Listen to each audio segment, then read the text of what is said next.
Weightlifting is an island, surrounded by deep depths. Each day, waves weather its coastal revetments. No, it's not alone. Other Olympic sports face a similar struggle. Just one stone away from being forced to dive in those deep depths. Weightlifting possesses immense potential. Yet despite this, its current popularity falls short. But why is that? Some say it's due to the sport's complex nature. Others cite a lack of accessibility. Still, others point to watchability, arguing that the time between the start of the competition and the best lifters often stretches on for far too long. However, these issues aren't unique to weightlifting. Many sports are far more complex to learn, yet attract dedicated participants. Many are less accessible, yet maintain a devoted following. There are plenty of sports that have similar watchability issues, yet draw significantly larger audiences. This is to say that weightlifting can be more popular than it is. Just look at the views. Maddie Rogers, 60 million.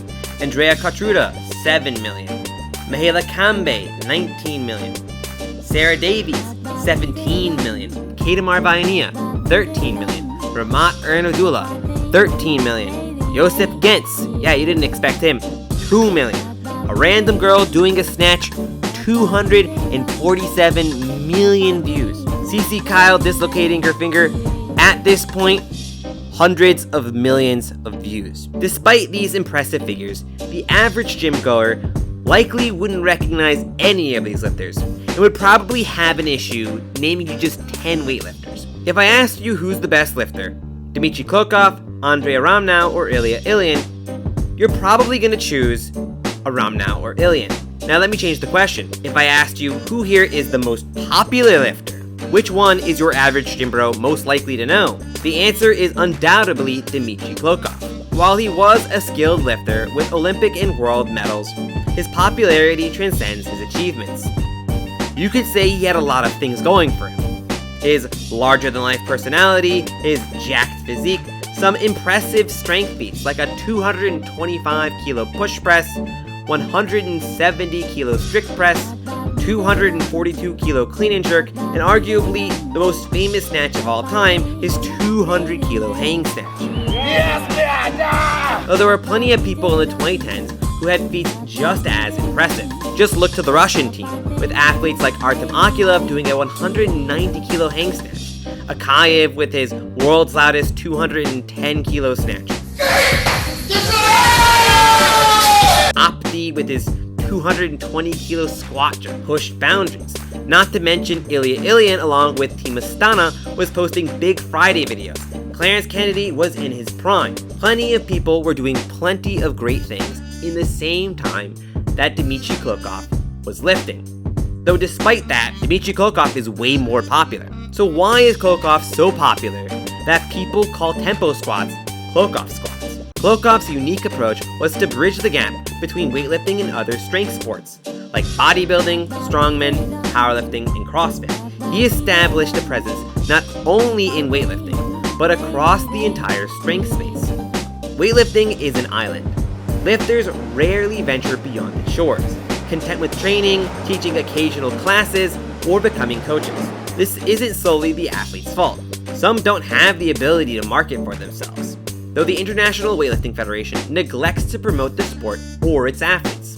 While they are active on Instagram and Facebook, their social media presence overall is limited, with minimal activity on YouTube, TikTok, and a nearly non-existent Twitter account. Compare their 2023 World Championships recap to SBD Sheffield's recap. The difference is stark. The IWF seems content to let companies like All Things Gym, Weightlifting House, Hook Grip, Squat Jerk Journalist, and others to carry the marketing burden. The Arnold Sports Festival perfectly illustrates that weightlifting is an island.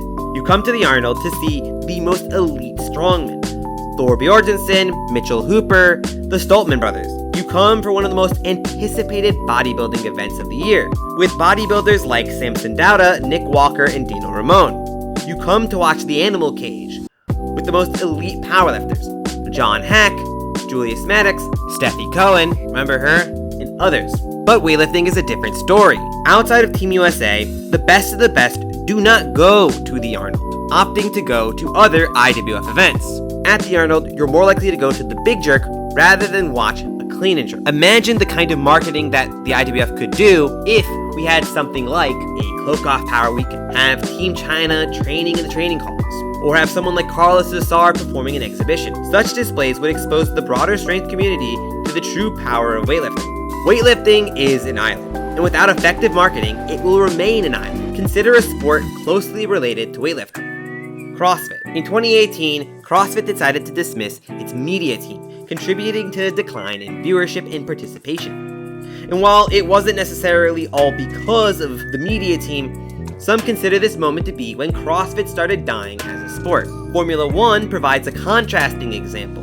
In 2017, Liberty Media acquired Formula One and began an aggressive online marketing campaign that transformed the sport. What was a declining sport now had viewership skyrocket. Formula One drivers went from being unknown to being global celebrities, a feat unimaginable just a decade prior. Marketing alone won't solve all of weightlifting's problems, but the fact that most bodybuilders, strongmen, powerlifters, and others would struggle to name you 10 weightlifters highlights this critical issue. The sport is growing, especially in the United States.